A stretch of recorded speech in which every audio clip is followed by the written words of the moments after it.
नमस्कार। आज आम कृषक और कृषि विषय रे जानिबा। कृषक और कृषि परस्पर परिपूरक। कृषि सुफल पाइबा कृषकर परिश्रम और वैषयिक ज्ञानकौशल उपरे निर्भर करे।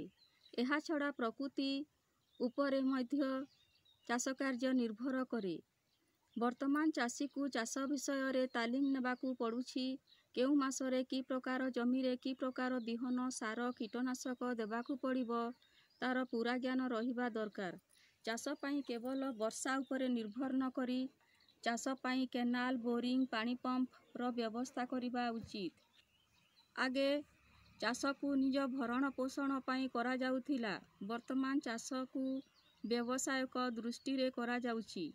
वर्तमान चाषी लाभ को आखि आगरे रखी चाष काम करुछि। एथि पई चाष कार्य को शिल्पर मर्यादा दिया गलानी।